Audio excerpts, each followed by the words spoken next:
Buenos días a todos los presentes, también a aquellos que nos siguen vía streaming y por Skype. Vamos a dar comienzo a la primera jornada nacional del síndrome postpolio con esta mesa titulada Síndrome postpolio en la actualidad, visión de los especialistas que atienden dicha patología, y en ella vamos a contar con la doctora Marina Tirado, jefa del Servicio de Rehabilitación del Hospital Regional de Málaga, con el doctor... con el doctor José Andrés Salazar, como sabéis todos, médico de familia y vocal de investigación de la Asociación AMAPIP, y con el doctor José María Trejo, jefe de neurología aquí en el Hospital Universitario de Burgos. Antes de nada, hacer una pequeña recordatorio de lo que ha sido la polio. Se esperaba que la polio estuviera erradicada para el año 2000. No es así, pero lo cierto es que ahora mismo ha disminuido la polio en el mundo un 99%. El año pasado se contabilizaron exclusivamente 33 casos a nivel mundial, y desde que se puso en marcha la vacunación a nivel internacional de la polio, ha mejorado mucho la situación de la polio, pero hay que recordar que en el año en que se inicia la polio, en el mundo se contabilizaron un total de 350.000 casos de polio. Queda, por lo tanto, atender a las secuelas de todos los pacientes que padecen la parálisis permanente de la polio y del síndrome postpolio, y la finalidad de estas jornadas es darle relevancia a ese problema que es el síndrome postpolio. Damos paso, por lo tanto, al doctor Salazar, en primer lugar.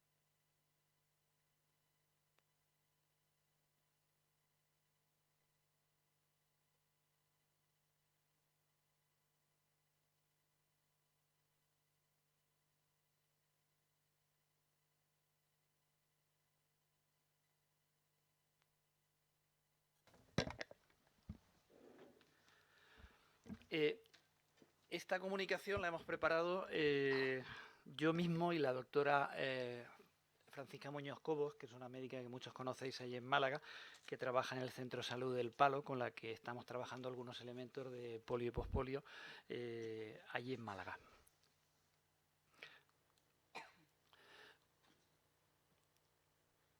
Tanto los afectados como los médicos de familia nos encontramos, como aquí os pongo, con una cruda realidad en el día a día. Cuando un paciente con síndrome postpolio diagnosticado o con sintomatología compatible con el síndrome postpolio acude a la consulta del médico de familia, un mar de dudas se instala en la consulta y en el ánimo de ambos, tanto médicos como el pacientes. Dudas en unos y en otros. En Málaga ciudad, según datos del centro base, hay 1000 personas referidas con polio en el centro base de discapacidad. Si en Málaga ciudad hay 350 médicos de familia en el Servicio Andaluz de Salud, quiere decir que hay 3 afectados de polio por cada médico. En el mejor de los casos, 1 diagnosticado con síndrome postpolio, 2 en el mejor de los casos. DIRAYA es el programa que utilizamos en el Servicio Andaluz de Salud para ver lo que es la codificación diagnóstica, etcétera, etcétera, el trabajo diario. Con el código 135, que era las secuelas de polio, en el Centro de Salud del Palo, con 33.000 habitantes inscritos en el centro, en el año 2015 teníamos registrados 4. 3 los tenía yo y otro lo tenía la doctora Francisca Muñoz Cobos. Empezamos nuestro estudio allí y en el 2016 ya había 40, ¿vale? ¿Os imagináis qué ocurre en el resto de centros de salud? Con todo eso nos planteamos una pregunta. ¿Habrá alguien que conozca el síndrome pospolio? ¿Cuál es el grado de conocimiento que puedan tener? Y una duda. ¿Esto solamente ocurre al médico de familia o le ocurre también a los pacientes? Porque decíamos, el mar de dudas se instala cuando entra el paciente, pero cuando el propio médico que conoce un poco el síndrome pospolio le habla al propio paciente, el propio paciente no sabe de qué le está hablando. Ahí había grandes dudas. Bien. En la mayoría de casos, el médico sabe que el paciente cuenta con antecedentes de polio. Cuando entra alguien, ya lo conoce de toda la vida. En algunos casos conoce algo de secuelas. En algunos casos, ¿vale? Pero los que ya empezamos a conocer un poquito planteamos algunos escenarios. Decimos, a ver, ¿qué son los efectos tardíos de la polio? Aquellos atribuidos al virus de la polio paralítica, la parálisis residual, las alteraciones musculoesqueléticas, deformidades, acortamiento, la insuficiencia respiratoria cuando tenemos esas deformidades y tal y cual, secuelas de polio. Eso más o menos el médico de familia lo ve. Lo conoce, vamos a poner algunas dudas, pero por lo menos ya lo ve. Vamos a avanzar un poquito más. ¿Qué ocurre con el agotamiento de mecanismos compensadores tras la polio paralítica? Que aquellos que ya somos afectados y trabajamos en el sistema sanitario con esa afectación, pues ya conocemos un poquito más, pero nuestros compañeros a lo mejor ya no lo tienen tan claro. Es decir, la fatiga. La fatigabilidad entendida como esa capacidad de recuperación, de realización de tareas, esa nueva debilidad muscular, la intolerancia al frío, los posibles síntomas vulvares como la disfagia, respiratorios, esos trastornos cognitivos, lo que conocemos como síndrome pospolio, ahí ya empiezan a perderse. Los trastornos secundarios a problemas causados por el virus de la polio, su evolución, las neuropatías por compresión, atrapamiento, artritis, artralgias, tendinitis, bursitis, roturas, es decir, los trastornos evolutivos secundarios al hecho de haberse padecido la polio, eso, si no es tan conocido, pero ya más relacionable, ya está un poquito más claro. Hay certezas, pero fijaos qué mala leche tiene el ponente, en este caso soy yo, que dice cargas de profundidad. Esas certezas para nosotros los afectados son cargas de profundidad. ¿Por qué? Empezamos por la propia definición del síndrome pospolio, la aceptada, ¿vale? Es un padecimiento caracterizado por cansancio, fatiga progresiva, desde al menos un año antes, de forma constante, acompañado de debilidad y pérdida de tono y fuerza en miembros que fueron afectados o no, en personas que padecieron de poliomielitis, que se presenta tras un periodo de estabilización mantenida de 15 a 30 años y cuya causa no puede ser atribuida a ninguna enfermedad o cuadro antiguo, nuevo o evolución conocida y previsible de los problemas o secuelas que el paciente aqueja. Esa es la definición con los criterios de Hallstatt, la marcha DIMS, etcétera, etcétera, más aceptada. Bien, pero es una carga de profundidad. ¿Por qué es una carga de profundidad? Primero, es un síndrome.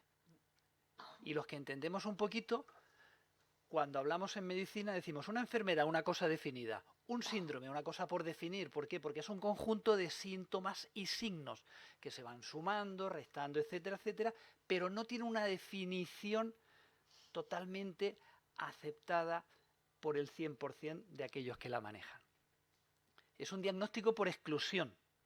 Es decir, cuando a alguien le dice, tiene usted el síndrome pospolio, pero lo tengo, hemos llegado ahí porque hemos descartado 1000 cosas antes y creemos que eso es lo que hay.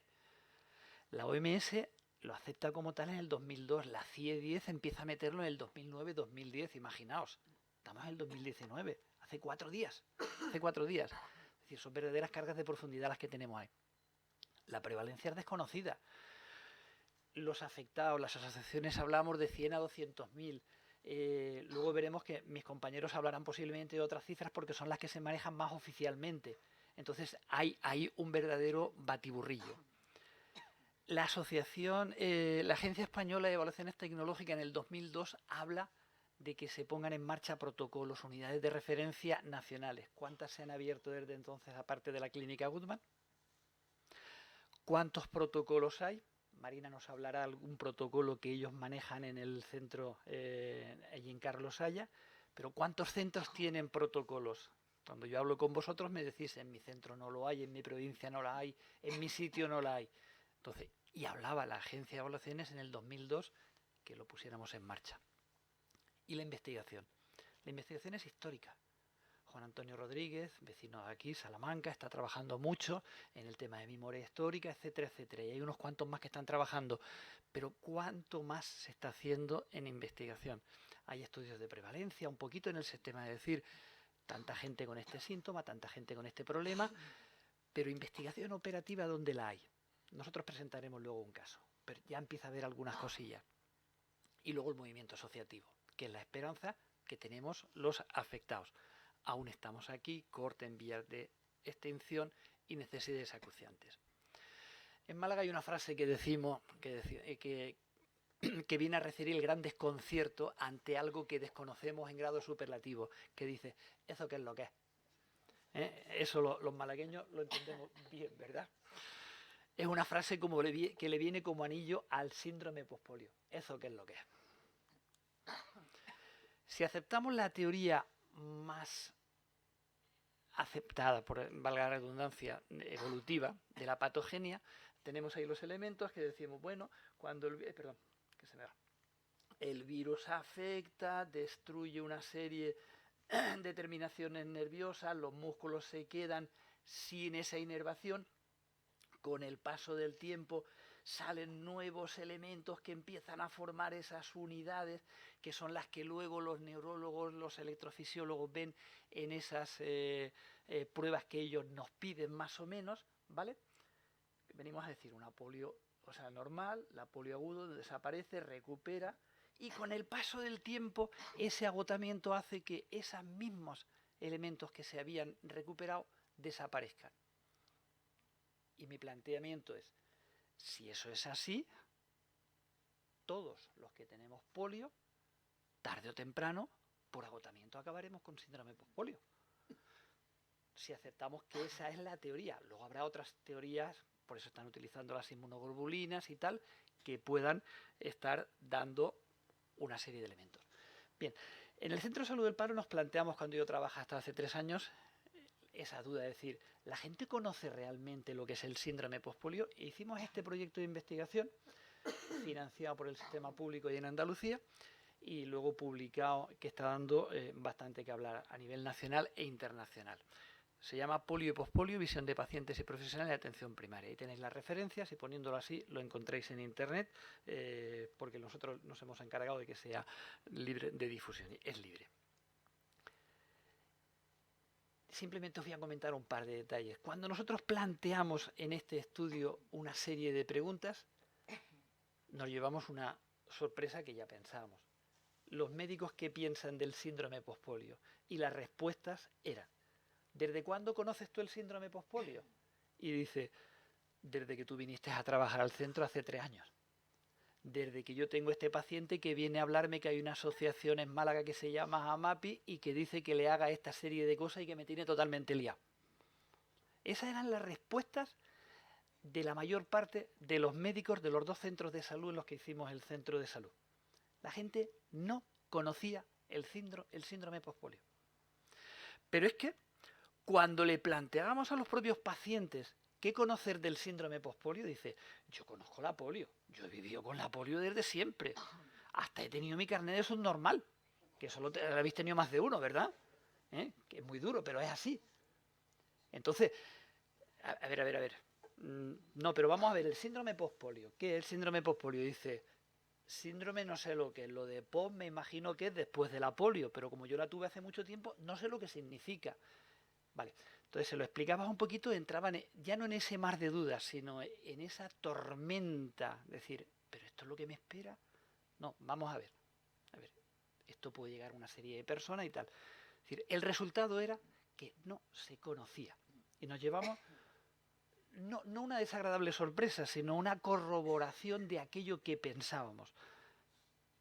Bien, han pasado una serie de años después y nosotros desde AMAPI planteamos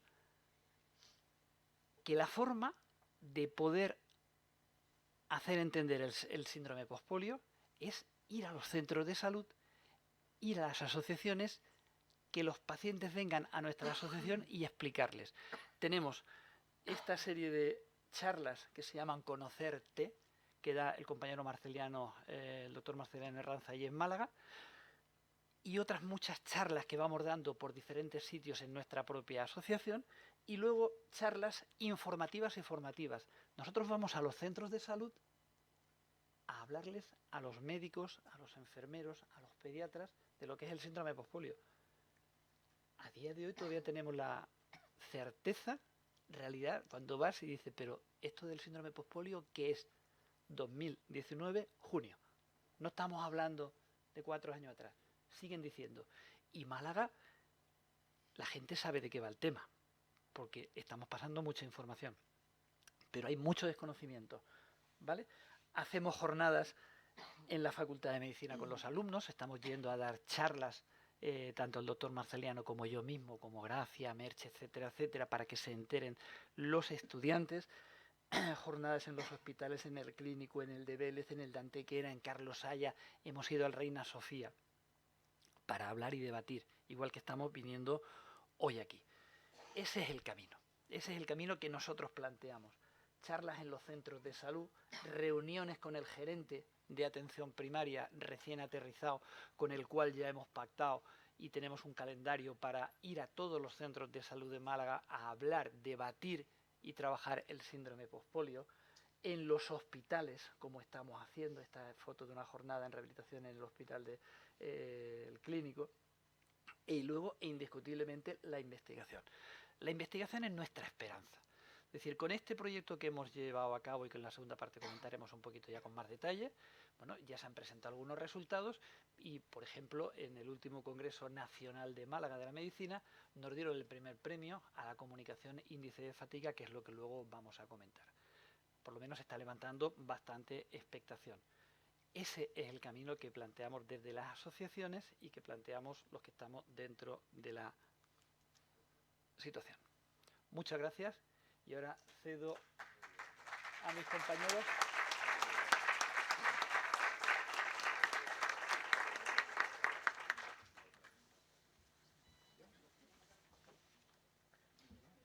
No lo sé. Bueno, es el orden. ¿Cuál es? Como queráis. Yo me llevo. Muy bien.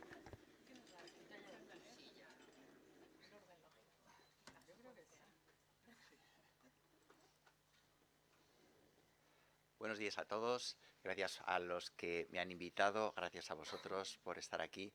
Yo soy José María Trejo, soy un neurólogo de aquí de Burgos, que me encuentro con personas como vosotros que han tenido un problema en la infancia o en la juventud, lo han superado con mucha voluntad, se han adaptado y que de pronto, cuando ya pensaban que aquello era el pasado, pues empieza a empeorar su situación tanto de movimientos como de la función que le permiten esos movimientos.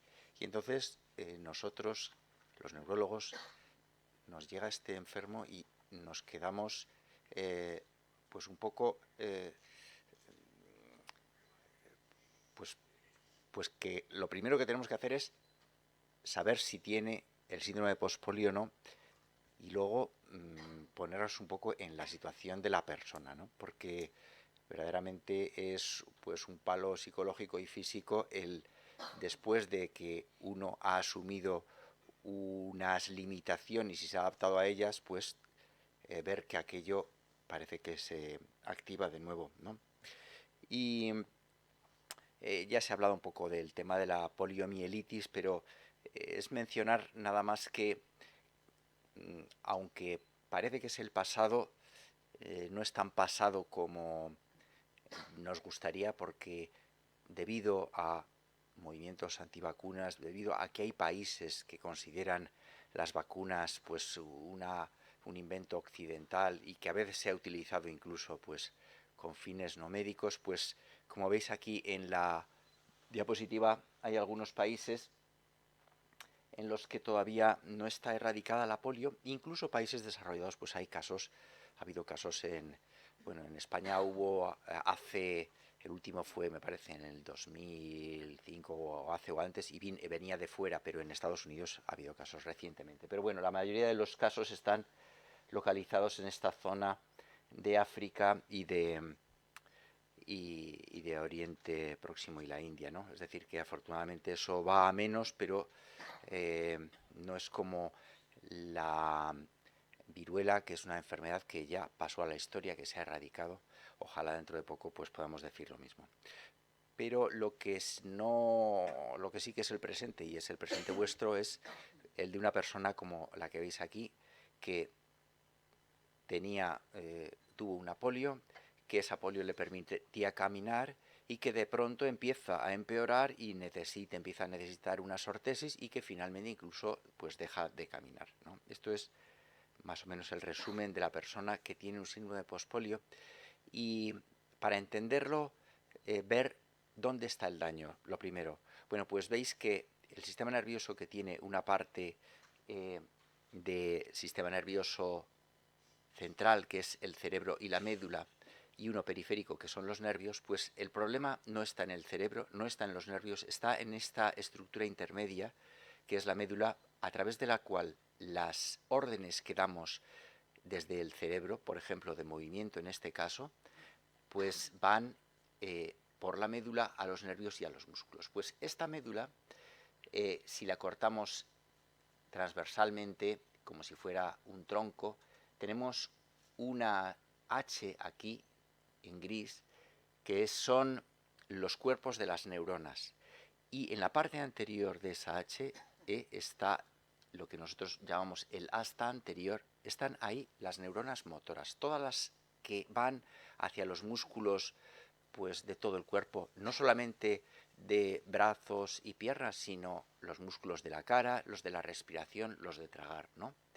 Y eso es el lugar donde el virus de la polio hace el daño, mata a muchas neuronas y, lógicamente, el músculo que dependía de esa neurona pues se atrofia y se pierde movilidad. Cuando sucede en la infancia, pues nos encontramos que la persona pues puede desarrollar menos una extremidad, a quedársele acortada, pero puede hacer, como este chico, pues una vida normal o una vida con limitaciones. El problema del síndrome de pospolio es que al cabo de muchos años, siempre más de 15 años y habitualmente 30, pues la persona empieza con que, además de lo que tenía, aumenta su debilidad y eso produce una discapacidad. El señor que veíamos podía andar, pues ahora ya necesitaba ayuda y finalmente incluso necesitaba ya una silla para desplazarse. Esto es importante comprobar que no se debe a otra enfermedad, porque en ese caso podría haber un tratamiento y lo estuviéramos atribuyendo a algo que desgraciadamente ahora no tiene un tratamiento bueno, pero esa es una de las partes que tenemos que hacer, el ver que no haya otra enfermedad que sea la que se haya sobrepuesto y haya empeorado la situación. Y esto que ha comentado José Andrés es la teoría más aceptada, y podéis imaginaros que aquí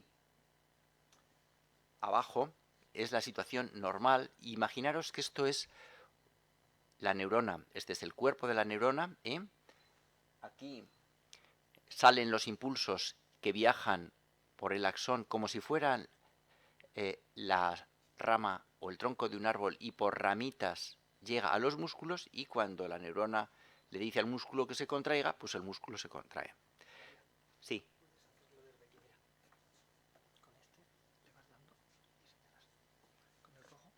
Sí, muy bien. Sí. Lo que pasa es que no se ve casi. Vale. Pero vamos, efectivamente, así es. Entonces, el problema de la polio es que, por una parte, algunas neuronas mueren por el virus y otras quedan un poco dañadas.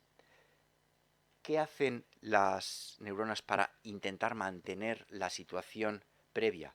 Pues que algunas que llegamos que inervaban pues 10, 20 fibras, tienen que inervar el doble, el triple. Aquí veis, por ejemplo, que esta que tenía 4 ramitas ha pasado a tener que trabajar, a tener que atender a, pues a lo mejor, el triple de neuronas. Eso significa que necesita trabajar mucho más, ¿no? Y eso, con el paso del tiempo, pues puede llegar a hacer que esa neurona no sea capaz, incluso que muera. Y eso puede manifestarse como debilidad, como fatiga, es decir, como síndrome postpolio.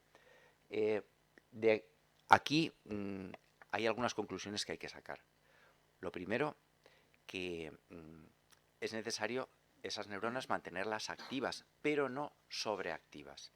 Es decir, que si esa neurona ya tiene un trabajo excesivo, no le podemos cargar con más trabajo haciendo, por ejemplo, un ejercicio muy intensivo, porque podríamos perjudicarla, podríamos acabar de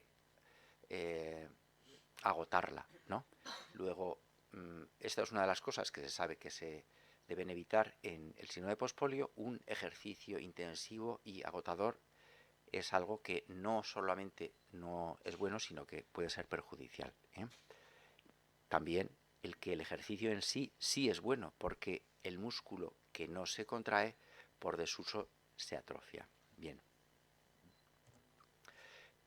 Otras teorías menos aceptadas son las de que todavía quedan algunos virus y esos virus hacen que pues algunas neuronas con el paso del tiempo también se atrofien. Y por fin, la última teoría es la de que cuando la neurona está modificada por la polio,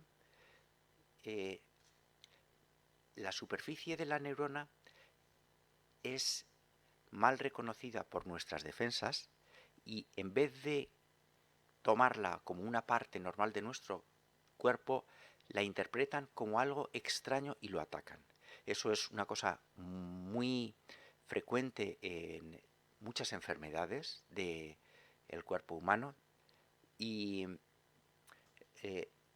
es la base de que se haya intentado tratamientos como el que ha mencionado José Andrés con inmunoglobulina, que lo que hace es que aplaca un poco, disminuye la respuesta defensiva de nuestro cuerpo ante lo que cree que es algo extraño y por lo tanto pues evita que nos dañemos nosotros mismos. Ese estudio que fue muy famoso de la inmunoglobulina pues tuvo unos resultados un poco mixtos. Hubo en algunos aspectos unos resultados positivos, hubo alguna mejoría, en otros no, y la mejoría no fue, digamos, muy grande, de manera que actualmente no se está utilizando de manera sistemática. Por lo demás es un tratamiento que tiene efectos secundarios y que es bastante caro, pero sí es verdad que eso es una de las esperanzas de la investigación que hay actualmente, ese camino, ¿no?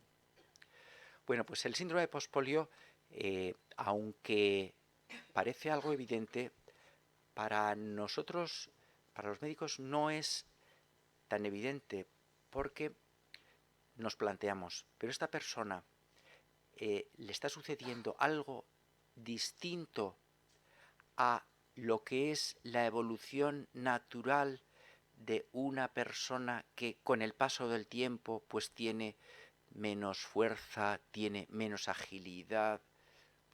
¿Verdaderamente es que se está haciendo como todos mayor o está teniendo algo distinto, algo nuevo, algo que es como una reactivación de una enfermedad? Y nos tenemos que basar fundamentalmente en signos y en síntomas clínicos, porque no hay una prueba que podamos decir, aplicamos esta prueba y sabemos que tiene síndrome de postpolio o no, ni la electromiografía ni otras. De manera que, por supuesto, en el síndrome de postpolio siempre hay una debilidad progresiva, es menos frecuente que haya una atrofia progresiva, pero a veces también. Prácticamente siempre hay una fatiga excesiva, y en ese sentido se va a hablar de este tema porque la fatiga es incluso con esfuerzos mínimos, y es distinta a otras personas que tienen un origen más psicológico de su fatiga, que la tienen incluso sin hacer nada, nada, nada, nada. Esto sí se produce normalmente cuando la persona hace algo, pero desproporcionadamente pequeño. Con frecuencia hay dolor en músculos y articulaciones, y algunas personas tienen trastornos del sueño, intolerancia al frío. Es discutido sobre lo de los cambios cognitivos, si es algo primario o secundario, y algunas personas que tienen dificultades para respirar o tragar tienen que ser especialmente vigiladas, porque eso son funciones vitales sin las que no podemos vivir sin respirar o sin tragar.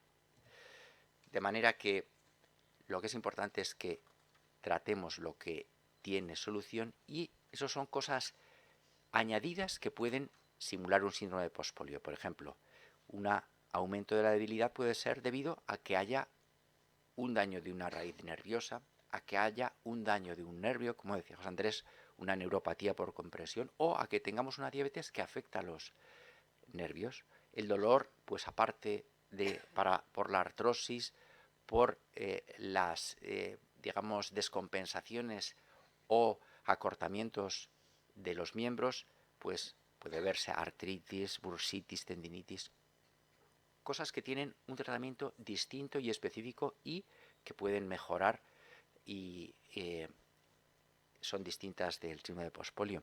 La diabetes, la fibromialgia y la fatiga puede tener causas distintas. Por ejemplo, una persona de síndrome de pospolio también puede tener una anemia, también puede tener una insuficiencia cardíaca o un problema de bajo funcionamiento del tiroides, puede tener un aumento de peso y eso sobrecargar sus músculos. De hecho, se piensa que ese es un factor de riesgo para tener síndrome de pospolio. Puede tener diabetes, sentirse cansado por depresión, incluso por un cáncer oculto. De manera que aunque no tenemos cura, sí que han mejorado mucho las cosas. Por ejemplo, antes estaban las personas que no podían respirar con síndrome de pospolio, pues les tenían que ayudar con lo que llamaban un pulmón de acero, en el que haciendo presiones negativas, pues hacía que el tórax se expandiera y se contrayera, pero eso hacía que tuvieran que estar metidos como dentro de una especie de caja. Era terrible, ¿no? Mientras que ahora, pues las personas que tienen una dificultad, sobre todo si es por la noche, pues se ponen una CPAP, una mascarilla por la noche, y luego pueden encontrarse bastante mejor durante el día. Eso es algo que ha mejorado. Es necesario también que vacunas de la gripe y del neumococo se apliquen, porque eso evita que esas enfermedades que con el paso del tiempo pues pueden, a las personas que tienen menos capacidad, incluso a personas a partir de una edad, pues el evitarles complicaciones. Y ha mejorado muchísimo, y de eso ya hablará mi compañera Marina, pues las ortesis de ser pues prácticamente carritos a ser mucho más cómodas y funcionales, ¿no? El dolor, que es muy frecuente, se trata con analgésicos y no vamos a entrar en cada uno, y de la rehabilitación, fisioterapia y órtesis, pues es Marina la que pues está autorizada para hacerlo, así como pues de tratamientos de fisioterapia como calor, masaje, como reeducación del movimiento o ejercicio suave. Para los problemas de tragar, que no son habituales pero sí que son bastante peligrosos, lo que siempre nosotros aconsejamos es, primero, evitar consistencias mixtas. Es decir, si una persona tiene sólido y líquido a la vez en la boca, se va a fijar en el sólido y el líquido fácilmente se le va a escurrir al pulmón y puede hacer una neumonía para aspiración. De manera que las personas que tienen dificultad para tragar, lo primero, evitar consistencias mixtas. Luego, adaptar las texturas, como son irse cada vez más hacia el puré, es decir, algo de homogéneo y espeso, y si la persona es capaz de tragar bien, pues irse más bien hacia el agua, ¿eh? Entre esos dos extremos puede estar lo que la deglución segura de una persona que tenga dificultades para tragar. Y por supuesto, no vaciar el vaso, porque cuando nosotros bebemos y tenemos que estirar el cuello así, es muy fácil que se nos vaya por mal sitio. Bien, los programas de ejercicios no fatigantes son útiles, pero eso sí, no fatigantes, y para la fatiga, pues a veces no hay más remedio que adaptar el ritmo de las actividades, disminuirlo, hacer descansos. Pues hay programas incluso en los que se dice que cada 7 minutos hay que hacer, pues hay que hacer 1 minuto de descanso, 2, en fin. En eso yo creo que es más Marina la que va a comentarlo. Y mejorar el sueño, por supuesto, mejora el bienestar y la sensación de alerta y de descanso al día siguiente, y eso, pues lo que hay que hacer es detectar primero cuál es el problema por el que la persona no duerme. Ya puede ser un síndrome de apnea obstructiva del sueño, puede ser un síndrome de piernas inquietas, puede ser ansiedad, puede haber diferentes causas.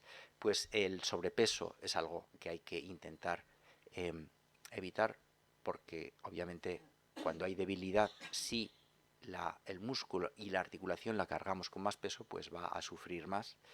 Y existen muchos dispositivos de ayuda, y hay que adaptar el hogar también, porque pues es necesario. Y esto es lo que yo os quería comentar, y estoy un poco a vuestra disposición para las preguntas que tengáis. La verdad es que tal vez la primera que me pudierais hacer es, bueno, ¿y qué es lo que está a punto de salir para curar esta enfermedad? Bueno, pues que yo sepa, ahora no está a punto de salir nada, ¿eh? Pero eso no quiere decir que no vaya a salir, porque, por ejemplo, la atrofia muscular espinal, que es una enfermedad que tiene externamente una apariencia similar, es decir, es una atrofia de músculos, pues ahora tiene un tratamiento, pues un tratamiento carísimo y lo que sea, y tiene una etiología, una causa distinta, ¿no? Pero cuando hace 3 años pensábamos que no habría tratamiento, ahora sí lo hay. Lo que sí está claro es que la situación se puede mejorar, y eso es lo que es, desde luego, más práctico, porque cuando las lesiones son establecidas, pues muchas veces el camino es el mejorar la situación, aunque mientras no haya una terapia, digamos, curativa o resolutiva, ¿no? Bueno, pues muchas gracias por escucharme, ¿eh?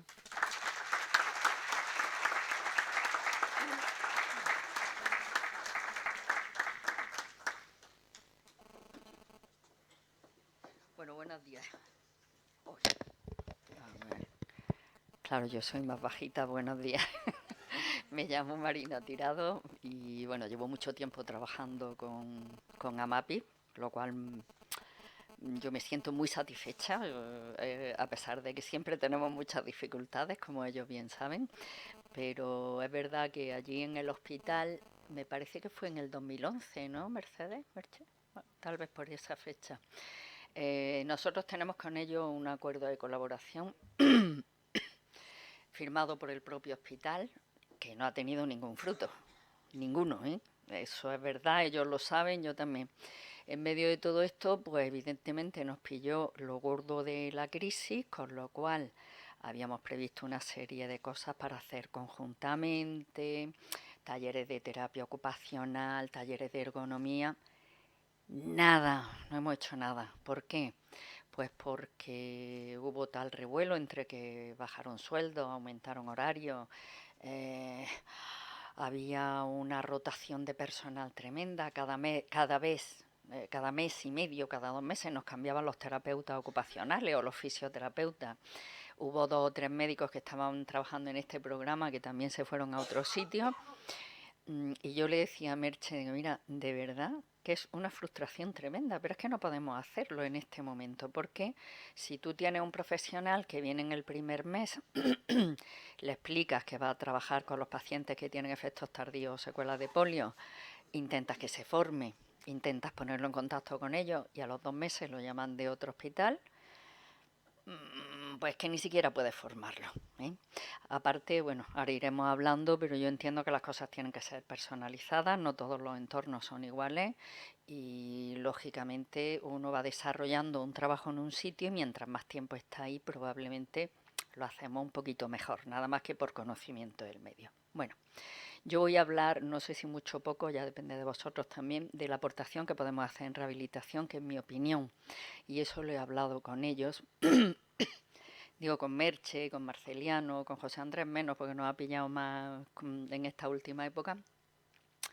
Pero entiendo que en la fase en la que se desarrollan los efectos tardíos de la polio, aparte de que se necesite un diagnóstico de causa, que ya sabemos, o la certificación, digamos, de que puede haber nuevas manifestaciones, entiendo que la referencia para vosotros, lo normal, en mi opinión, es que esté centrada en los servicios de rehabilitación desde el punto de vista de asistencia especializada, y centrada en la medicina de atención primaria. Es decir, como en otras muchísimas cosas que podríamos meter como crónicos, como personas, no sé, desde secuelas de ictus hasta personas que han tenido, por ejemplo, ahora secuelas de la gripe A, son personas que acaban desarrollando secuelas crónicas de una enfermedad y que a mí cuando me preguntan cuándo les damos el alta, eso me lo han preguntado algunos gerentes en el hospital, oye, ¿vosotros cuándo les dais el alta? Pues no sé, a un traumatismo craneoencefálico, a una secuela de una polineuropatía o de un Guillain-Barré. Y yo los miro y les digo, nunca. ¿Cómo que nunca? Digo, pues nunca, porque, a ver, a lo mejor no lo citamos periódicamente, como yo les digo a ellos, no vale la pena venir cada 6 meses. No se pueden cerrar esas historias en rehabilitación, porque son pacientes que pueden tener necesidades adicionales y que además incluso las citas periódicas programadas pueden no ser adecuadas, ¿eh?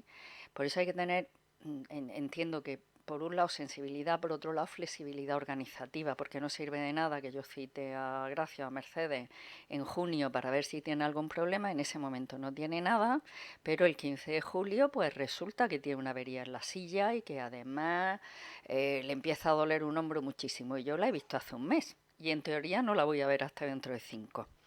Tiene que haber una disponibilidad y una relación cercana entre los servicios de atención especializada y todos los pacientes, no hablo solo del síndrome postpolio, pero en este caso vosotros, que tienen secuelas que pueden limitar su función y limitar su calidad de vida, que pueden necesitar una atención inmediata de un problema que a lo mejor incluso ni siquiera es urgente, no afecta a la vida, pero sí afecta a la función, ¿vale?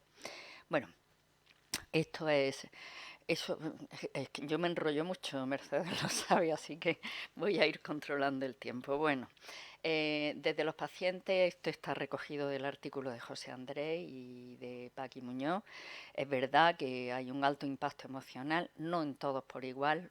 Yo pienso que en los medios urbanos la gente tiene como más conciencia. Nosotros, vamos, yo veo pacientes con secuelas de polio que viven en el campo y que siguen trabajando en el campo con casi 60 años, que además me besan, me intentan besarme las manos porque han estado muy mal, hasta que se les ha puesto un aparato sencillísimo para estabilizar el cuádriceps y no caerse en el campo, una cosa tan simple, ¿no?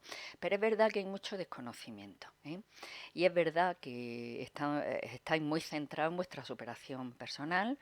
Es inevitable que haya necesidad de un apoyo familiar y social, no solo en vosotros, yo creo que en general los sanos también lo necesitamos, pero cuando uno tiene problemas mucho más.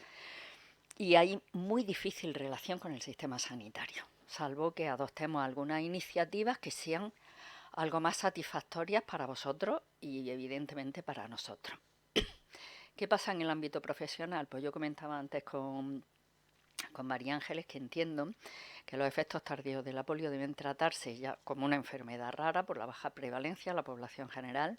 Le hablaba con amplias diferencias de los protocolos de atención a los pacientes con ELA, con esclerosis lateral amiotrófica, que en Andalucía sí que funcionan muy bien y que sería, en mi opinión, muy adecuado para la atención vuestra, porque si no nos basamos en un abordaje sistematizado y multidisciplinar en equipo con un protocolo, aquí no hay mucho que hacer.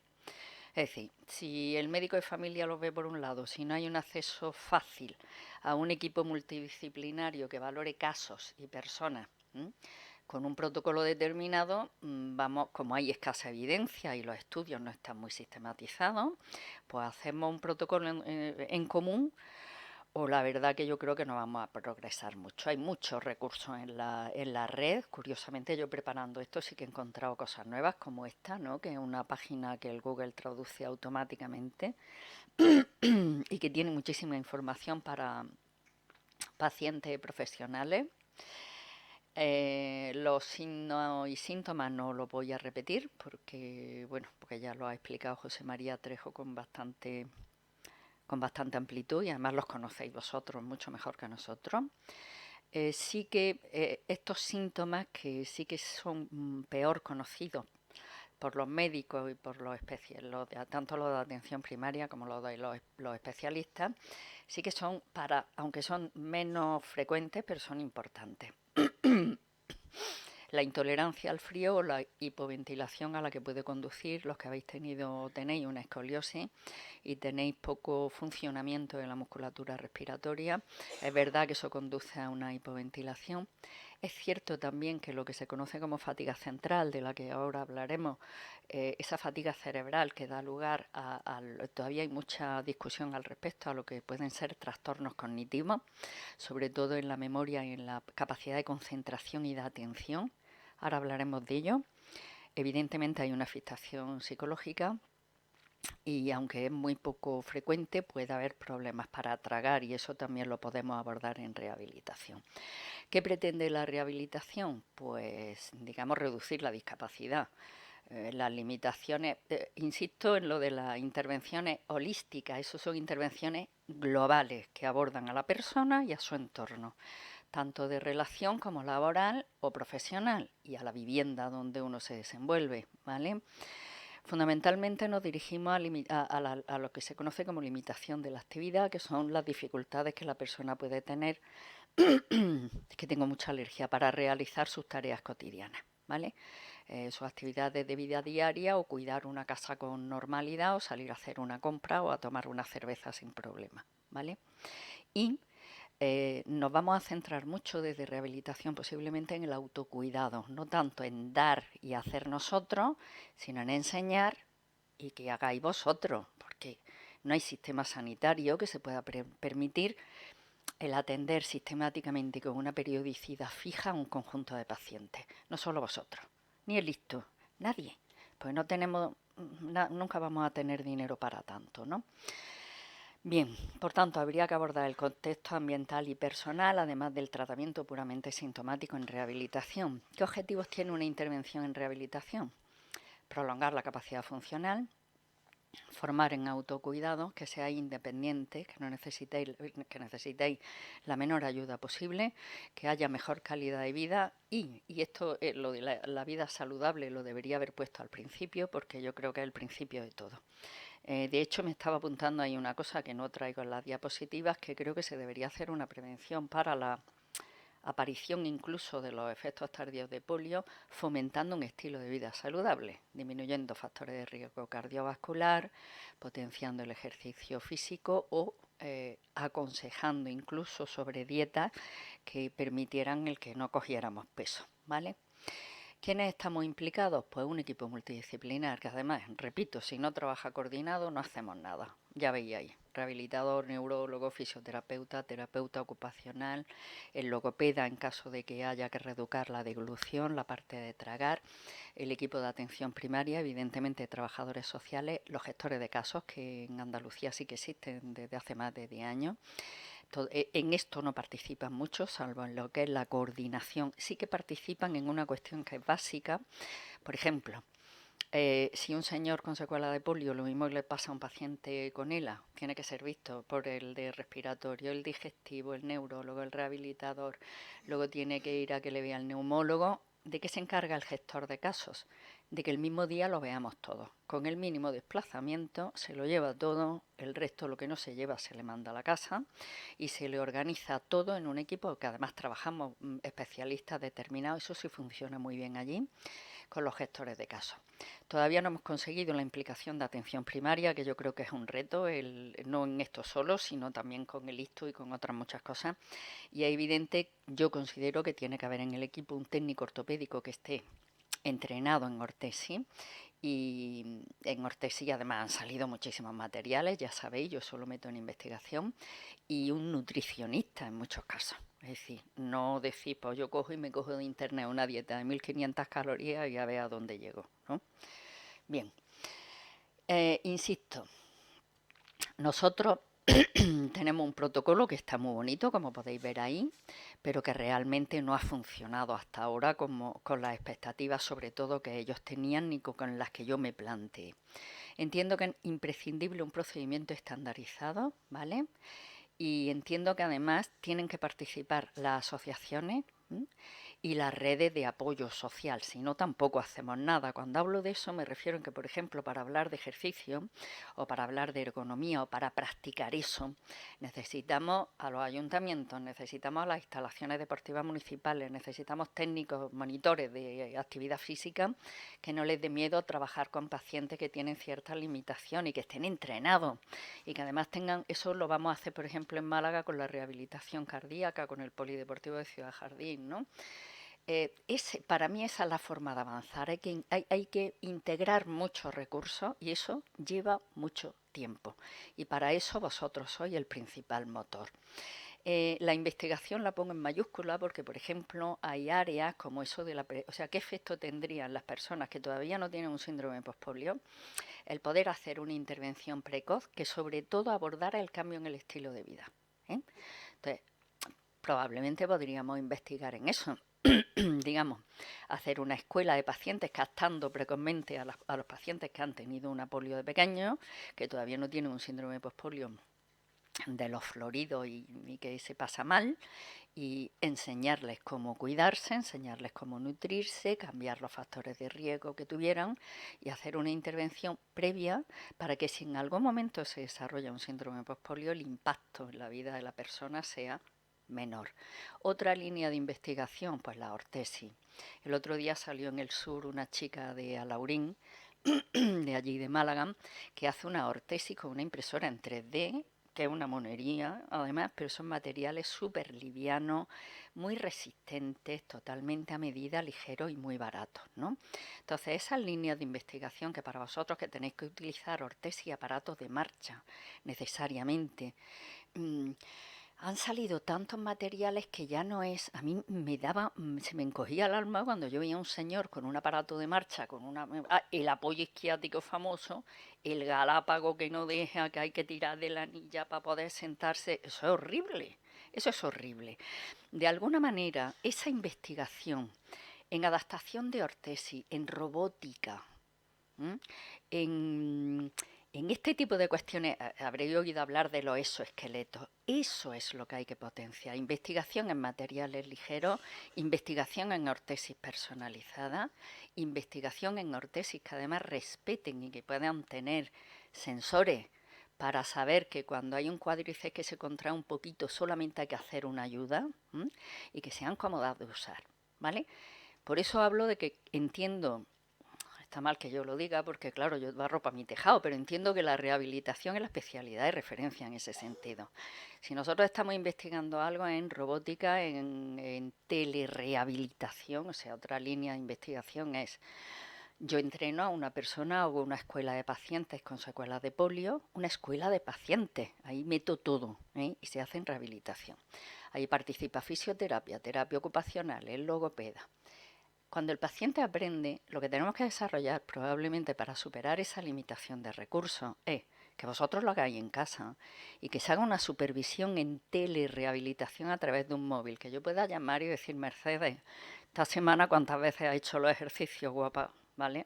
Porque si no, no avanzamos.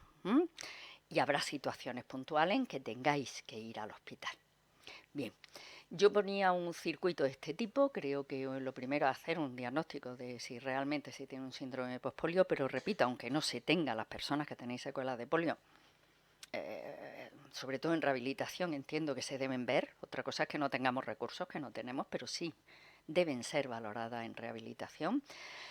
Tiene que haber una primera visita y una valoración en el equipo multidisciplinar. Esto es muy esquemático, ¿vale? pongo una interrogación en la rehabilitación cognitiva.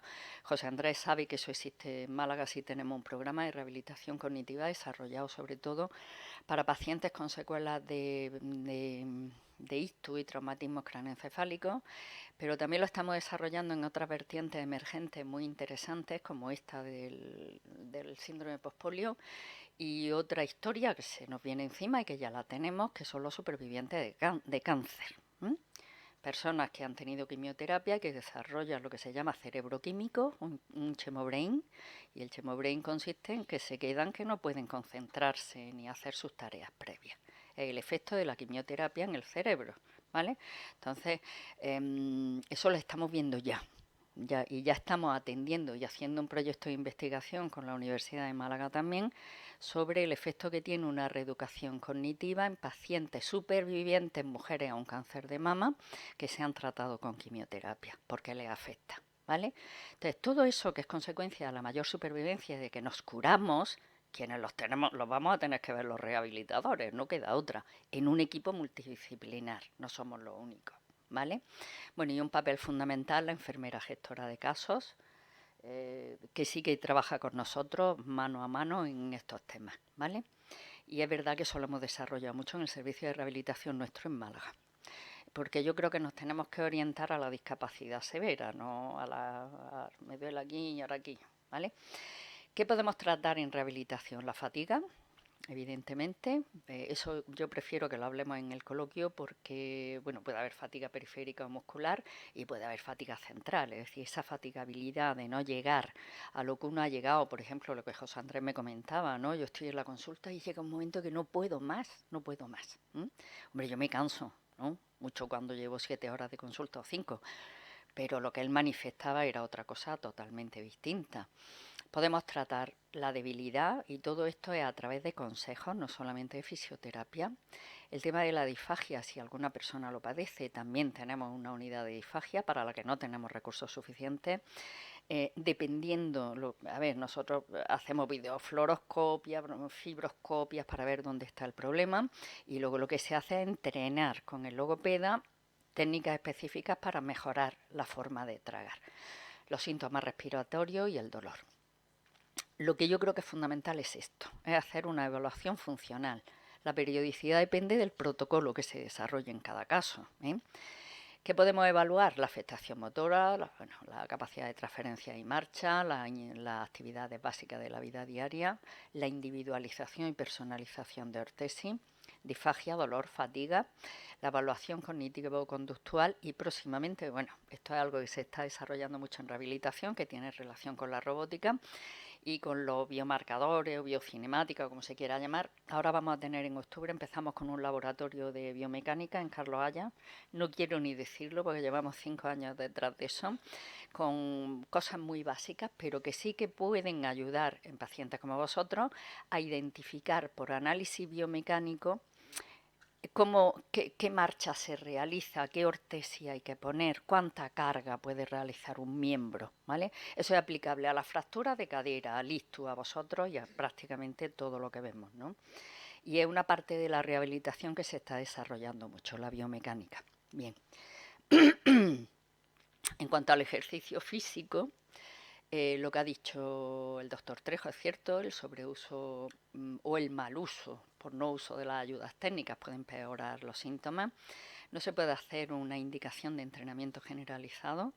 Probablemente eso lo leí ayer viniendo en el tren, es verdad, y eso yo creo que lo hacemos, aunque sea intuitivamente, nosotros los especialistas en rehabilitación.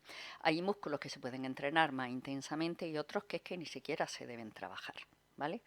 Por tanto, en los programas de entrenamiento supervisado es verdad que pueden mejorar el rendimiento, todo esto hay que personalizarlo, siempre hay que hacer ejercicio aeróbico y en sí lo de las corrientes no tiene mucho sentido en los efectos tardíos de la polio, ¿vale? Ni para estimular el crecimiento del músculo, ni para nada. Yo para aplicar calor no hago a ningún paciente estar en una lista de espera, jamás. Y la electroestimulación no tiene mucho sentido. El ejercicio que se debe hacer es el aeróbico, el anaeróbico, que está contraindicado en vuestro caso, sobre todo en los músculos afectados. Son ejercicios de corta duración y mucha intensidad. Yo levanto pesas y eso a vosotros es demoledor, absolutamente.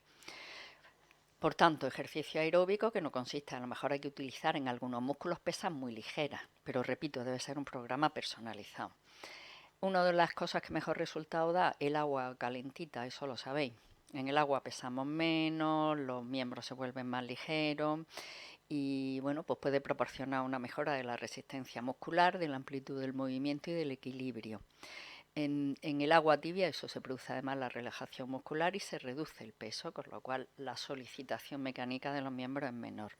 Ahí vamos a necesitar siempre el trabajo en redes con ayuntamiento y tal, porque no hay piscina en ningún sitio. Vamos, en los hospitales, en el nuestro había una, y hubo que cerrarla porque tenía amianto y se rajó la estructura. Bien, el apartado de ortesis y ayudas técnicas está en continua evolución,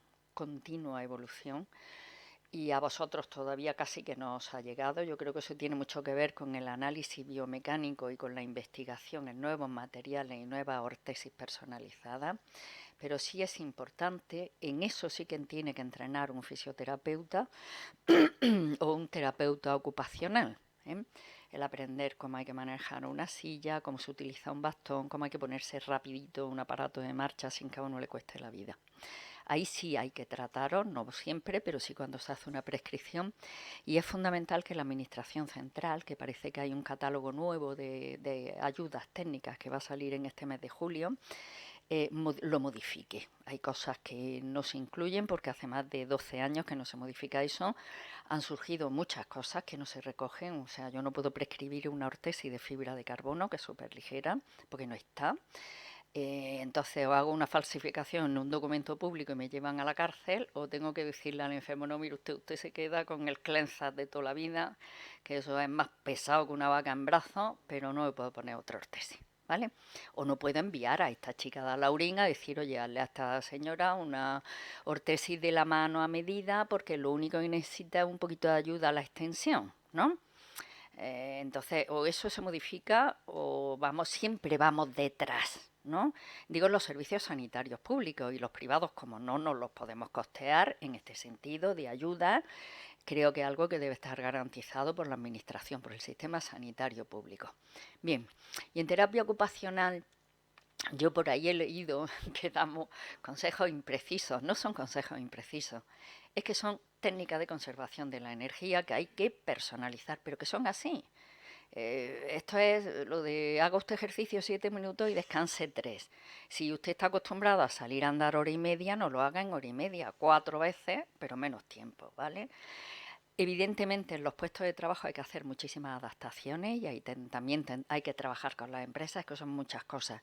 Las adaptaciones en el entorno, en Málaga y en Andalucía tenemos equipos que van a las casas de terapeutas ocupacionales, muy pocos, pero en Paciet sí mandamos terapeutas ocupacionales a las casas para entrenar a cuidadores y para ver en un pisito de 78 metros qué tienen que hacer de adaptación y si el ascensor es suficiente como para que quepa una silla de ruedas, ¿no? Pues todo eso luego se hace en informes que influyen en las obras que se hacen en la comunidad, y fundamental el entrenamiento y la enseñanza de cambio en el estilo de vida. La logopedia, bueno, la logopedia la pongo ahí porque la aplicamos a los trastornos de deglución, ¿vale? Hay muchas formas de tratar la disfagia, aparte del cambio de texturas, pero todo eso hay que hacerlo con el test, viscosidad, volumen, en fin. Enseñar maniobras de deglución fácil para no atascarnos. En fin, bueno, son unidades que hay además en muchísimos servicios de rehabilitación, no en todos. Y este apartado me parece a mí fundamental para las personas que habéis tenido y que tenéis consecuencias de una escoliosis paralítica, porque en principio hay que hacer un entrenamiento de miembros superiores en casi todos los que además utilizáis ayudas con las manos, el acondicionamiento aeróbico y el entrenamiento de los músculos respiratorios que queden útiles en la mayoría de las personas afectadas por la polio. Y ya está, ya he terminado. No ha sido para tanto. Muchas gracias.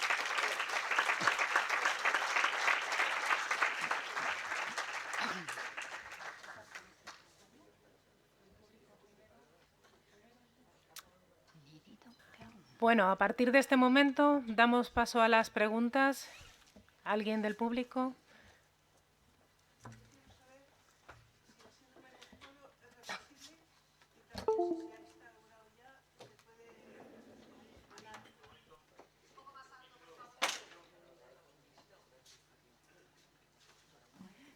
quiero saber si el síndrome pospolio cuando se ha instaurado es reversible, que me parece que no, pero también si se ha instaurado hay forma de frenarlo, de que no vaya a más.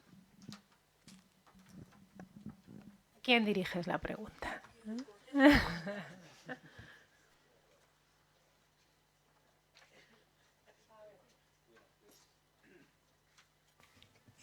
Como dices, no es reversible y el aspecto de frenarlo no podría, digamos, decir categóricamente si sí o si no.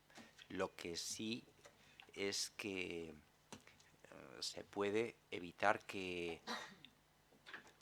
progrese más deprisa o incluso que progrese evitando las sobrecargas que decíamos que puede tener tanto las neuronas como digamos, la estructura biomecánica del cuerpo. Es decir, si la persona evita el sobrepeso, pues va a tener menos fatigabilidad, va a tener más función.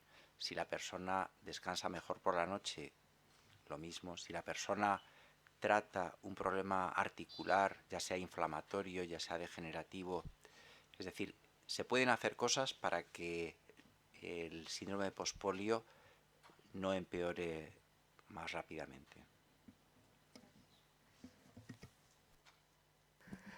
Hola, buenos días. Primeramente felicitaros por la conferencia que nos habéis dado, pero a mí me quedan ciertas cosas que no llego a entenderlas. Sé que lo que son los efectos tardíos de la polio, y sé que el síndrome postpolio es uno de los efectos tardíos que tiene la polio. Pero hay últimamente algunos neurólogos que están poniéndonos como enfermedad postpolio. Yo eso es que no lo entiendo verdaderamente. Y hay una cosa también que quisiera deciros, que está muy bien las conferencias aquí y todo eso, pero cuando vais a vuestros congresos, en los que participáis todos y todas, allí se debe hablar del síndrome postpolio. No se debe dejar aparte, sino debe estar todo completamente unidos y hablar de este síntoma que nos está pasando. Porque es que llevamos ya muchísimos años y si seguimos sin hablarlo en vuestros congresos, vamos a seguir igual. En Málaga funcionáis bastante bien.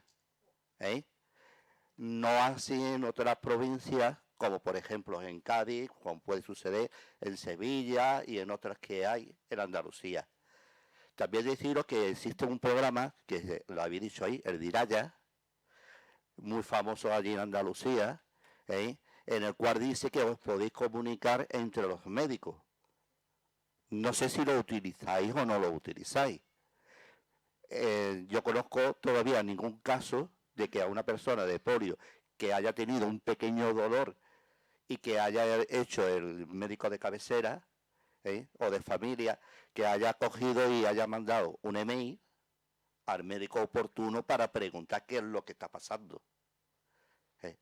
Yo creo que es necesario de activar un poco más, hablarlo también en la Junta de Andalucía, y referente al catálogo ortoprotésico, según nos dijo el Ministerio de Sanidad hace 2 o 3 años, no me acuerdo bien, sobre esta fecha, que lo que no está incluido en el catálogo a nivel nacional, aparte las comunidades pueden ampliarlo, y no únicamente eso, sino en los mismos hospitales se crearán unos servicios en el cual si necesita una persona un tipo de ayuda específica, un aparato, por ejemplo, como ha dicho, de carbono, pues el hospital podrá mandarlo.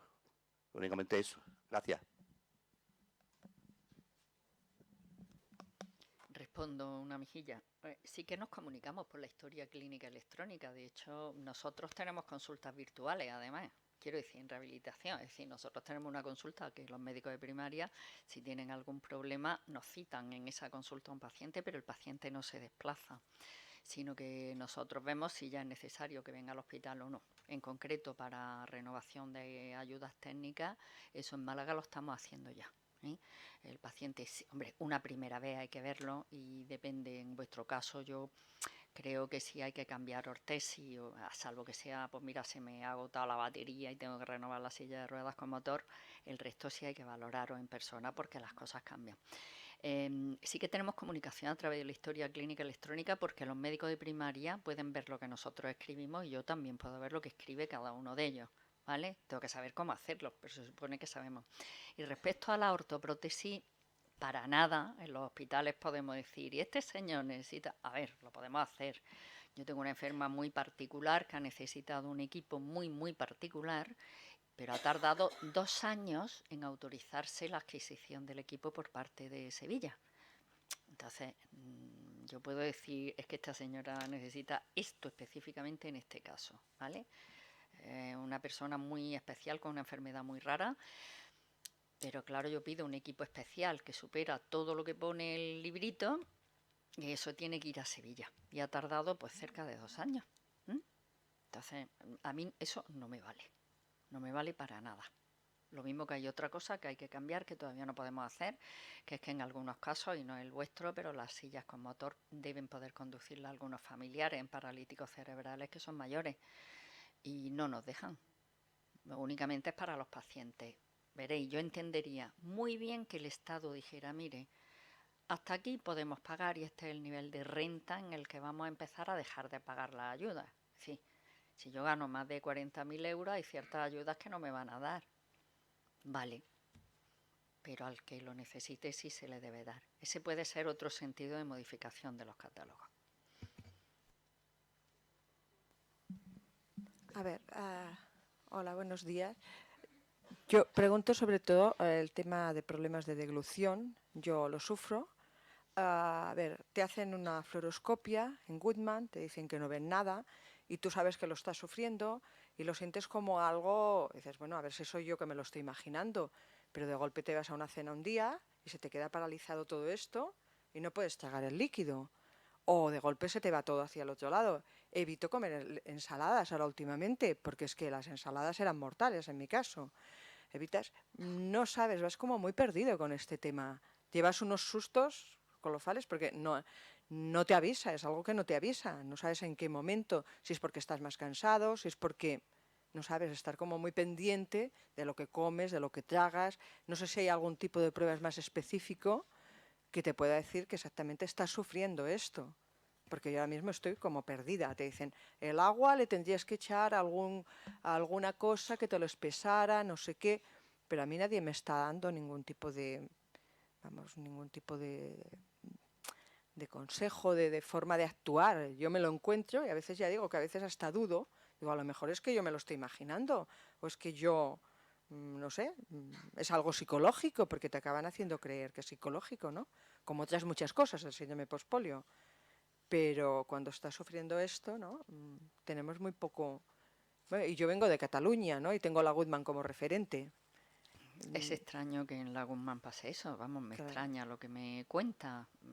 Normalmente hay que hacer un test viscosidad-volumen que hay que repetir además al cabo de X tiempo. En algunos casos hay que hacer videofluoroscopia y en otros casos hay que hacer una fibroscopia para ver qué pasa. Porque se retienen a lo mejor comida en algunos huequillos que tenemos ahí al lado de la faringe. En fin, y hay muchas veces que lo que sí se puede enseñar son las maniobras de compensación de la deglución, en algunos casos, en otros casos hay que cambiar la textura de los alimentos. Y como ha dicho el doctor Trejo, hay alimentos que si alguien tiene problemas de disfagia no se deben tomar, como las patatas fritas o las ensaladas de hojadura, ¿no? Porque se te atascan, quieras o no, y no mezclar texturas, no mezclar a lo mejor las papas fritas con un sorbito de Coca-Cola. Entonces, eso nosotros en Málaga tenemos un atasco tremendo, o sea, tardamos más de 7 meses en ver a los pacientes con disfagia, esa es una gran lucha que yo tengo con la dirección del hospital porque no pueden esperar tanto tiempo. Pero ese estudio, si luego es necesario, se vuelve a repetir a lo mejor al año. A veces hacemos una visita al año, ahora lo vamos a estructurar de manera que se pueda hacer en telemático, es decir, para que la gente no tenga que venir, consulta o telefónica o con una logopeda, pero a distancia. Y si hay problemas, entonces viene, pero ya orientado a ver si hay que repetir algo o no. Lo básico es el test viscosidad volumen, la videofluoroscopia y en algunos casos la fibroscopia, y adaptar lo que el paciente puede hacer. Es más, si usted ha observado qué le pasa cuando tiene fatiga o cuando está cansado, es entonces cuando tiene que cambiar la textura. ¿Vale? Ese es mi consejo. Pero me extraña que en la Guttmann todo depende mucho también que me extraña que pase eso, y depende mucho de cómo nos expliquemos los médicos. ¿Vale? Hola, buenos días. Yo es que quería comentar mi experiencia personal, que ayer se la conté al doctor Salazar, pero creo que a lo mejor a mucha gente os podía venir bien. Yo era obesa, muy obesa. Entonces, es un círculo vicioso. Yo dieta toda la vida, porque con eso de que tenía la pierna mal, siempre el sobrepeso me venía mal. Yo últimamente me caía, me rompí la rodilla, me rompí el pie. Yo no adelgazaba, ya no es que no le hiciera dieta, es que ya me aburría las dietas, ya estaba harta. Yo me he hecho un bypass gástrico, una operación metabólica, tenía diabetes tipo 2, tenía la tensión alta, tenía el colesterol alta, o sea, tenía todos los papeles. Mi vida desde hace 1 año y medio pues ha cambiado radical. Ahora peso 57 kilos, me muevo divinamente, o sea, he mejorado en todo, o sea, en todo. O sea, que sepan que existe y que se puede hacer y que yo lo he conseguido, ¿vale? Hasta luego.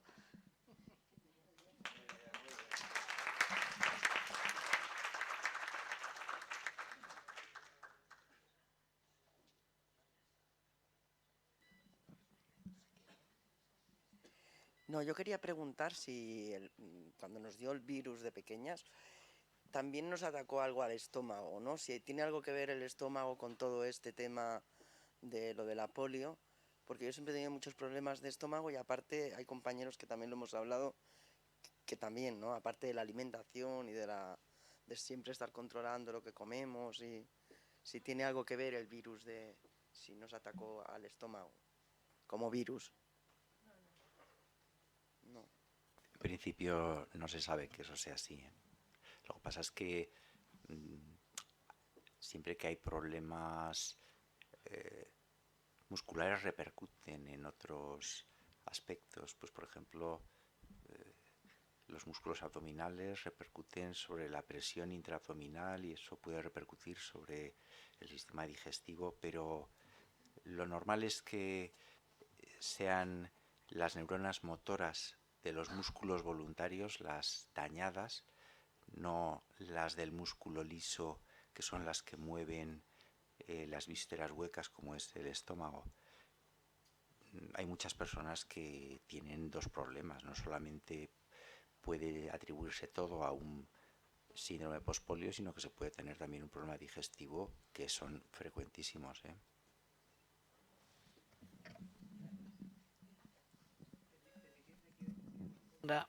Lo que tú dices, Almudena, ¿verdad?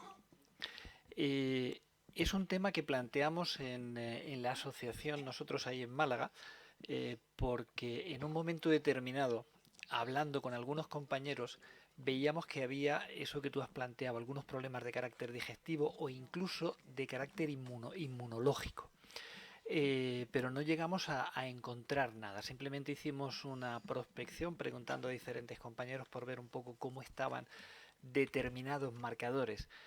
La teoría vendría un poquito de la siguiente forma: el virus entra por la boca, llega a nivel digestivo, ahí tiene el primer elemento de barrera defensiva importante. Si esa no lo si ahí no se detiene, sigue progresando y tal. Y entonces planteábamos algunos de decir, bueno, si esa persona o aquellos que estuvimos afectados teníamos un déficit inicial en esa barrera digestiva, que después se manifiesta con problemas digestivos o autoinmunitarios, etcétera, etcétera, podría venir. Insisto, hicimos una prospección preguntando de forma directa a algunos compañeros que habían manifestado eso y no encontramos nada. Quizá a lo mejor habría que buscar algunos elementos ahí, pero como bien ha dicho el doctor José María, no hay nada que abogue en esa línea. Muy buenos días. Pertenezco a Burgos. Conozco personalmente al doctor Trejo desde hace tiempo, aunque él no me ha tratado, su equipo sí. Entonces, yo mi experiencia es que tuve la polio de niña, me quedé totalmente inválida, sin poder movilizar ni la cabeza de un lado a otro, ni las manos, ni los pies, bueno, nada. Y a consecuencia de unos gramos de un medicamento que en aquel entonces se vendía de extraperlo, y yo no sé qué medicamento fue, pues consiguieron los médicos de aquel entonces el que yo recuperase la movilidad. Me quedó una secuela poliomielítica del pie derecho y en el brazo izquierdo, en el hombro izquierdo, pues una pequeña lesión, pero que al cabo de los años la movilidad de ese brazo pues le he ido perdiendo. O sea, tengo movilidad, pero muy, muy poca.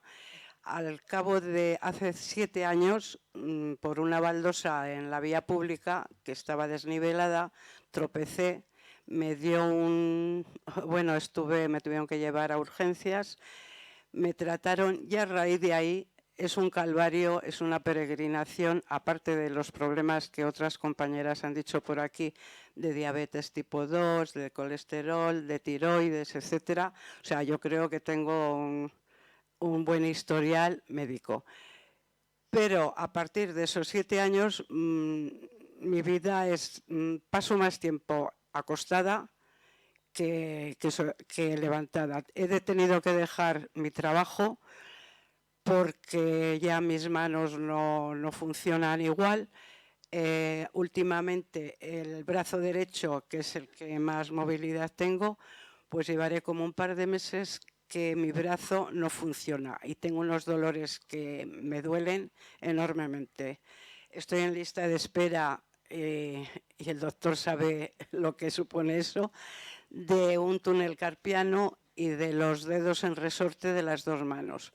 Pero eso a mí no me preocupa ahora que el dolor del brazo derecho, que es el que más movilidad tengo, estoy perdiéndole y son los dolores tan fuertes que me suben por la noche hasta el oído. Entonces, bueno, yo lo que sí que quiero, ahora mismo estoy en lista de espera también para que me citen para hacerme las pruebas de pospolio, que esta semana precisamente hemos estado en consulta de neurología. Y yo lo que quisiera saber y que me dijeran si es como algunos médicos me dicen que ¿qué quieres con 73 años que tienes? Pues quiero una calidad de vida, quiero envejecer sin dolores y quiero que si tengo algún resto de la secuela de la polio, o sea, la pospolio, pues que me lo digan exactamente o ver qué solución puedo tomar, porque lo que no puedo estar con una persona tan activa como soy yo, que me pase el tiempo pues lamentándome hasta en comillas, pero estar en la cama pues no, y de que no poder salir de vacaciones porque los vértigos están presentes, pero vértigos que son en efecto helicóptero, con vómitos, con pérdida casi de conocimiento, y como las cervicales las tengo tan extremadamente mal, hay días que para hacer cualquier labor casera me tengo que poner un collarín porque el cuello, la cabeza se me cae. Ahora llevo como un mes y medio que estoy bien relativamente, puedo hacer una vida un poquito más tranquila. Mi marido tiene que estar acompañándome por todos los sitios porque por la calle tengo el peligro de caer y que me pase algo peor. Y como último, a raíz de que he conocido los problemas, o sea, las asociaciones que hay en España sobre la pospolio, he ido donde mis médicos de familia, no tenían idea que existen ni las asociaciones ni el pospolio. Han investigado, han preguntado, una de ellas, en las reuniones que tienen los viernes en el hospital, y la mayoría pues tienen bastante desconocimiento. Entonces, lo que usted decía que tenía que haber para más conocimiento, pues no sé, explicarlo perfectamente en los hospitales para los médicos de familia. Gracias. Mira, te voy a responder como facultativo y como paciente, ¿vale? Has dicho un montón de cosas, ¿vale? Sí, sí. Pero tendríamos que tener en cuenta una serie de elementos. Dice, no todo lo que tenemos es síndrome postpolio, ¿vale? Es decir, si empezamos a coger todo lo que te decías, es lo que cuando los médicos nos reunimos decimos, ¿tú qué tienes? Dice, yo tengo el Harrison, yo un poquito más. El Harrison es el libro nuestro en el que están todas las enfermedades. El síndrome postpolio es una cosa muy concreta.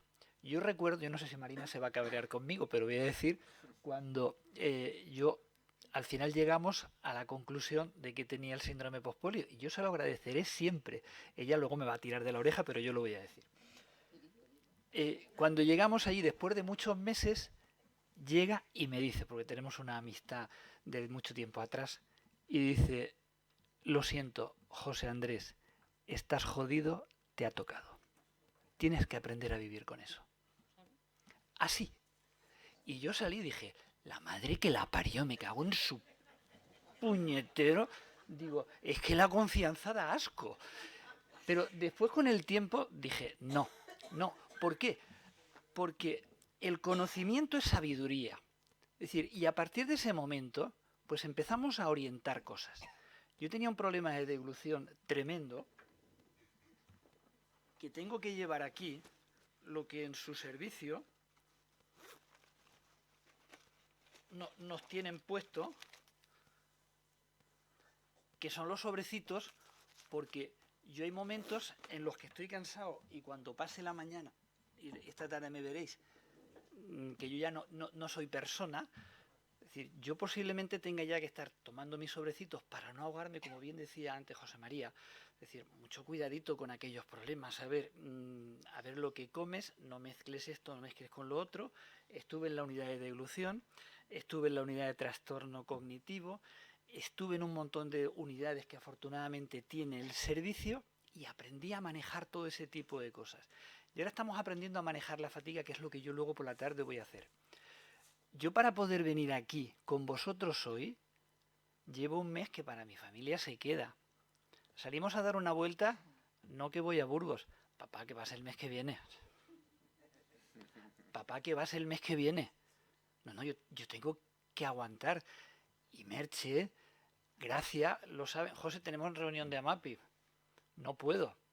Porque para mí una reunión de 1 hora es estar 2 días antes descansando para ir a una reunión de 1 hora. Y 3 días descansando después. ¿Y qué hago? ¿Me pego un tiro? Es una opción. Yo no la contemplo. Tengo un síndrome postpolio etiquetado por estos señores y por estos señores de severo. Y tengo que vivir con él. Y para poder salir al cine con mi mujer a las 11 de la noche, yo tengo que estar todo el día descansando. Y para salir con la motoreta a dar una vuelta, tengo que estar descansando 3 horas antes. Y salimos a dar una vuelta de 20 minutos. Y cuando vuelvo de pasear con la motoreta, me tumbo media hora a descansar.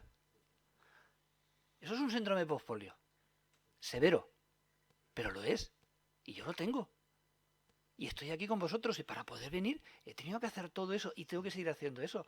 Y como decía María Ángeles, el mes que viene, que no me llame nadie. Ni para ir a bañarme.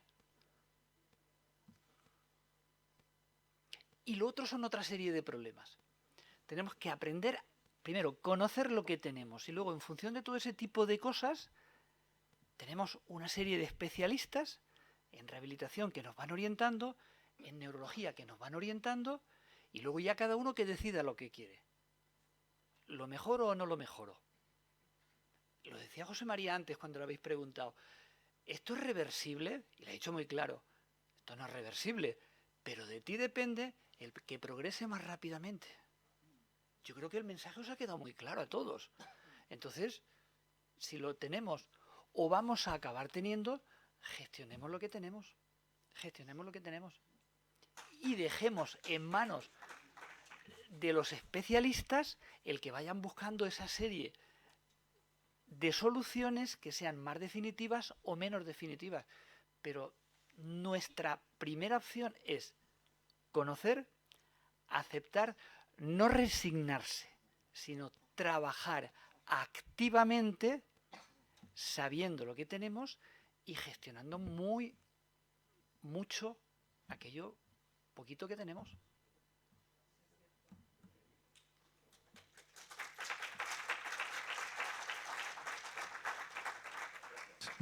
Gracias. Bien, yo soy José Luis García Cañadas, con una S al final, ¿eh? Vengo de Tarrasa, de Prou Barreras. Prou Barreras, algo así como Fuera Barreras, y también soy de la Asociación Polio y Pospolio Cataluña. Estoy realmente cierto con lo que acaba de decir lo que se ha dicho aquí, ¿no? Tenemos que acostumbrarnos a convivir con lo que nos ha tocado, ¿eh? Es cierto, es así. Y plenamente de acuerdo con el doctor Andrés. Yo ayer, después de las 6 horas que me pegué de tren, estaba tan cansado que me vi forzado a ir con un amigo a un asador, nos comimos un ternasco y tenéis un vino estupendo aquí. Sí, de verdad. Bien, bromas aparte. No, bromas no, que es la verdad, ¿eh? Es la verdad, la vida hay que saber llevarla, ¿no? Bien. Allá donde fueres, haz lo que vieres, hay que disfrutar de la vida. Evidentemente. Quiero, sinceramente y fraternalmente, agradeceros vuestro trabajo. Sinceramente. Hay cosas que van más allá de la pura profesión. Yo tuve la fortuna, en los años 70, de beber de la ciencia de un gran maestro que tuve, José Luis San Pedro, economista, escritor. Él decía, hay economistas que pensamos que la economía es una ciencia al servicio de las personas. Yo opino igual que mi profesor. Mientras hay otros que opinan que la economía es una ciencia al servicio de los números. Y decía, y estos son los que ganan los premios Nobel. De verdad, vosotros vais más allá de la profesión de médico. Vais más allá. Os quiero de verdad, ¿eh? Bien, voy a continuar. Esto es el principio, es el prólogo, ¿eh? Se han dicho aquí muchas cosas y muy interesantes. Muy interesantes.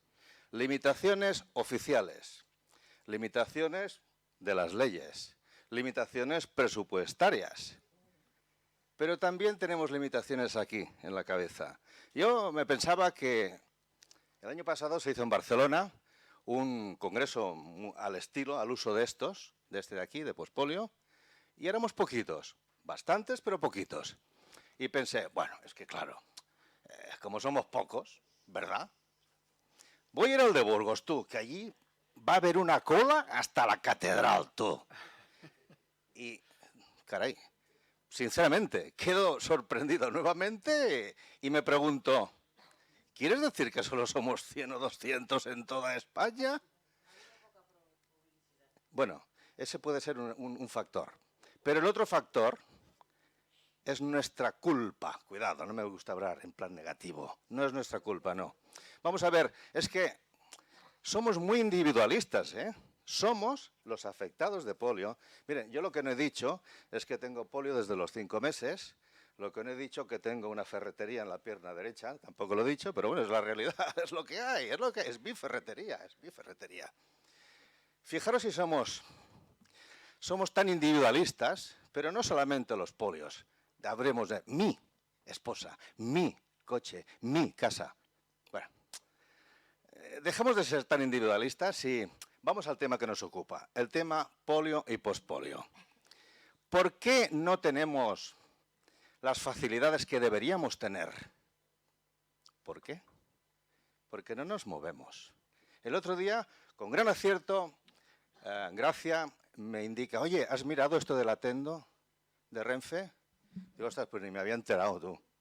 Yo, sí, cuando voy en avión, pues sí que utilizo los medios que hay de asistencia, ¿no? Me voy a Atendo, bueno, ostras, gracias, muchas gracias, esta mujer. Voy ahí a Atendo, me veo primero la web de la Renfe, y esto si se graba me encantaría que diera la vuelta al mundo y a toda España, porque es una vergüenza No estoy aquí en plan negativo en absoluto, luego vendrá lo otro, bueno.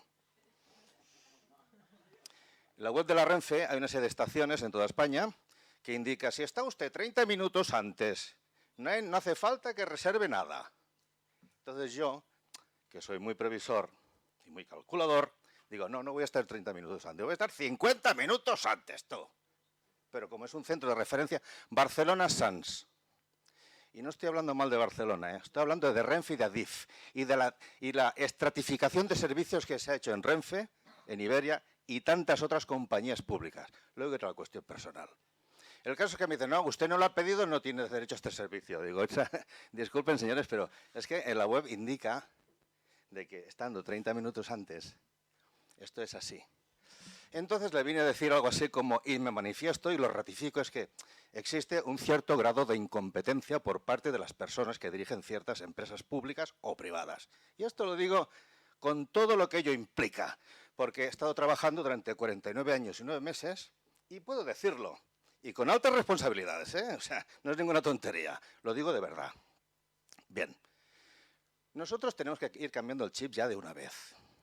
Ya de una vez. Quien se meta en una junta directiva tiene que intentar luchar por el colectivo, no por unos cuantos. Y nosotros, si nos enteramos de que hay cosas así, tenemos que difundirlas, hacerlas saber, hacerlas conocer. Y si todos apoyamos, las cosas cambiarán. Es inadmisible, amigos míos, es inadmisible. Yo estoy en temas de accesibilidad y movilidad, porque soy muy egoísta, sí. Estoy en temas de movilidad y accesibilidad. Y es inadmisible, señores, que hayan las leyes aquellas que decían que en el año no sé cuántos, 17 de diciembre, todo sería accesible. Mentira podrida. ¿Y por qué no se hace? Porque no nos movemos. Sencillamente no nos movemos. Somos tan egoístas que no nos movemos. Mi tal, mi cual, mi esto, mi lo otro. Yo, por fortuna, he tenido la suerte de conocer a personas, como las que están aquí en la mesa, que, bueno, pues yo hablo de mis temas, ella habla de los suyos y compartimos. Compartir conocimientos. En la vida hay que compartir conocimientos para hacernos todos grandes, para crecer todos. Quien sepa de medicina, que hable de medicina. Quien sepa de economía, que hable de economía. Y quien sepa de física, que hable de física. Y todos creceremos un poco. Tuve la fortuna de tener un buen compañero con el que hemos dado un montón de cursos por muchos puntos de Cataluña y era médico. Quizá tengo esta cierta tendencia a acercarme a la profesión médica, porque la medicina es una ciencia humana, como he dicho al principio. Bien, no me voy a enrollar más, tengo mucho más que decir, ¿eh? Uy, yo tengo para una hora larga sin ningún problema. Y si preparo los puntos, pues todavía más, ¿eh? He dado varias conferencias, solo una pregunta, he dado varias conferencias sobre otros asuntos, ¿eh? Por tanto, muy bien, perfecto. Claro, yo como allí en Barcelona vi que éramos pocos y aquí somos pocos, mi pregunta, a ver si alguien me la puede decir, ya sé que censos no hay de esto, pero ¿tenéis idea si somos muchos los afectados de polio a nivel peninsular? ¿Pero es ciencia cierta esto? ¿Puedo? No se sabe. Es solamente eso, no quiero enrollarme más, perdonadme. ¿Puedo hacer un inciso?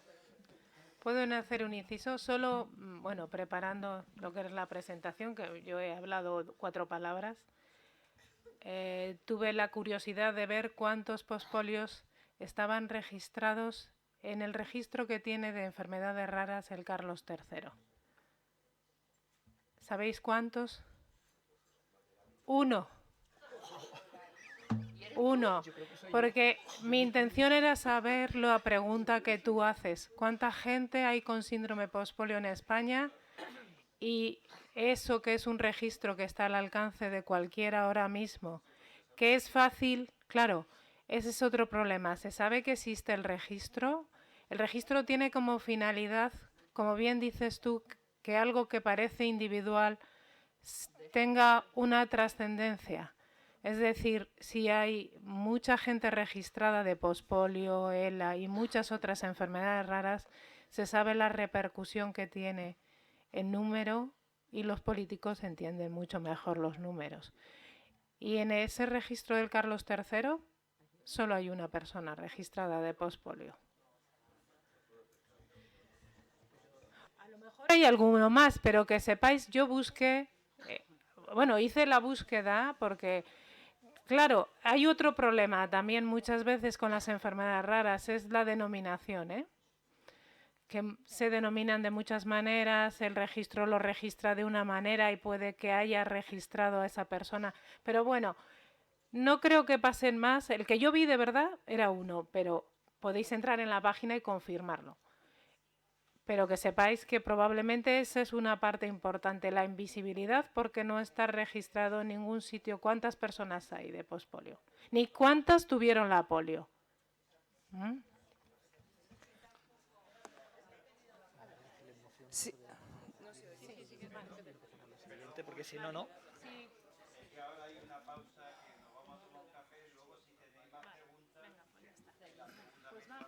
Vale.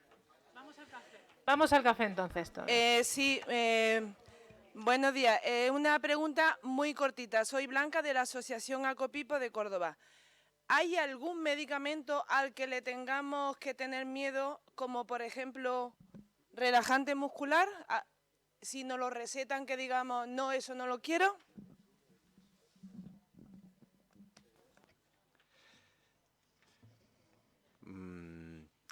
Vamos a ver, eso depende un poco de las limitaciones que tenga cada persona y no es algo que esté absolutamente claro.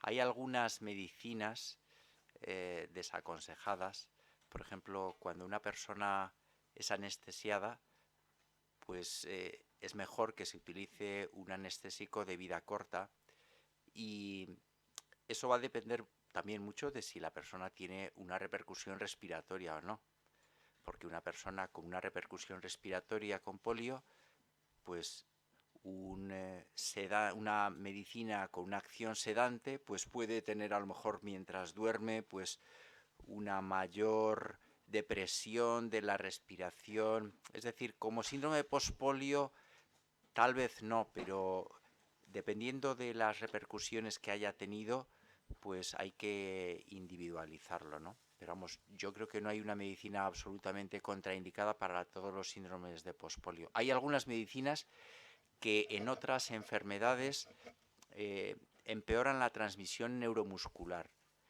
y en ese sentido pues no se aconsejan mucho. Hay algunos antibióticos y algunas medicinas que, en concreto hay una enfermedad que se llama la miastenia gravis, en la que hay un problema de transmisión entre el nervio y el músculo y que se desaconsejan. Y por analogía, pues esas medicinas no están muy recomendadas, pero no es que estén formalmente contraindicadas, ¿eh?